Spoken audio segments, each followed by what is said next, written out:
क्या झारखंड में मतदाता सूची पुनरीक्षण के दौरान कुछ मतदाताओं के साथ अलग-अलग नियम लागू हो रहे हैं? क्या एनोमली और अनमैप्ड श्रेणी में आने वाले मतदाताओं के दस्तावेजों को लेकर जिलों में अलग-अलग निर्देश दिए जा रहे हैं? इन्हीं सवालों को लेकर झारखंड मुक्ति मोर्चा ने मुख्य निर्वाचन पदाधिकारी के रवि कुमार को पत्र लिखकर महत्वपूर्ण स्पष्टीकरण मांगा है। जोहार, आप देख रहे हैं न्यूज मॉनिटर। झारखंड में चल रहे विशेष गहन पुनरीक्षण अभियान यानी कि एसआईआर के बीच झामुमो ने निर्वाचन प्रक्रिया से जुड़े कुछ महत्वपूर्ण सवाल उठाए हैं। पार्टी का कहना है कि मतदाता सूची के सत्यापन के दौरान एनोमली और अनमैप्ड मतदाताओं के मामलों में एकरूपता नहीं दिख रही है। झारखंड मुक्ति मोर्चा के महासचिव विनोद कुमार पांडे ने मुख्य निर्वाचन पदाधिकारी को पत्र भेजकर कई बिंदुओं पर स्पष्ट दिशा निर्देश जारी करने की मांग की है। पत्र में कहा गया है कि एसआईआर के तहत गृह गणना यानी कि हाउस होल्ड इन्यूमरेशन के दौरान जिन मतदाताओं को एनोमली या अनमैप्ड श्रेणी में चिन्हित किया गया है, उनके दस्तावेजों के संग्रहण और सत्यापन को लेकर विभिन्न जिलों में अलग-अलग व्याख्याएं सामने आ रही हैं। झामुमो ने दावा किया है कि बिहार में इसी तरह की प्रक्रिया के दौरान गृह गणना चरण में ही आवश्यक दस्तावेज प्राप्त करने की व्यवस्था की गई थी, जिससे मतदाताओं को बाद में कठिनाई का सामना नहीं करना पड़ा। पार्टी ने निर्वाचन आयोग से 4 प्रमुख सवाल पूछे हैं। पहला, क्या झारखंड में एनोमली और अनमैप्ड मतदाताओं से गृह गणना चरण में आवश्यक दस्तावेज लिए जा सकते हैं?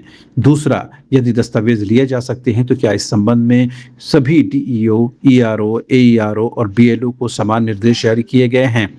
तीसरा, यदि ऐसे निर्देश जारी नहीं हुए हैं तो राज्य भर में एक समान कार्यप्रणाली सुनिश्चित करने के लिए स्पष्ट परिपत्र जारी किया जाए।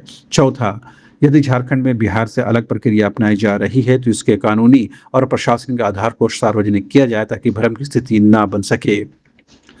झारखंड मुक्ति मोर्चा का कहना है कि मतदाता सूची की शुद्धता और प्रत्येक पात्र नागरिक के मतदान अधिकार की रक्षा लोकतंत्र का मूल आधार है। इसलिए इस पूरे मामले में स्पष्ट दिशा निर्देश जारी किए जाने की जरूरत है ताकि किसी भी मतदाता को अनावश्यक परेशानी का सामना ना करना पड़े। अब देखना दिलचस्प होगा कि मुख्य निर्वाचन पदाधिकारी और निर्वाचन आयोग इस पत्र का क्या जवाब देते हैं। क्या राज्य भर में एक समान व्यवस्था लागू की जाती है? इस पूरे मुद्दे पर आपकी राय क्या है, हमें कमेंट में जरूर बताएं। क्या झारखंड में मतदाता सूची पुनरीक्षण के दौरान कुछ मतदाताओं के साथ अलग-अलग नियम लागू हो रहे हैं?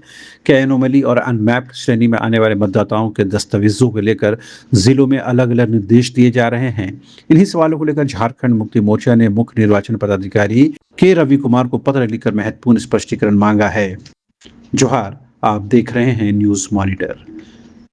झारखंड में चल रहे विशेष गहन पुनरीक्षण अभियान यानी कि एसआईआर के बीच झामुमो ने निर्वाचन प्रक्रिया से जुड़े कुछ महत्वपूर्ण सवाल उठाए हैं।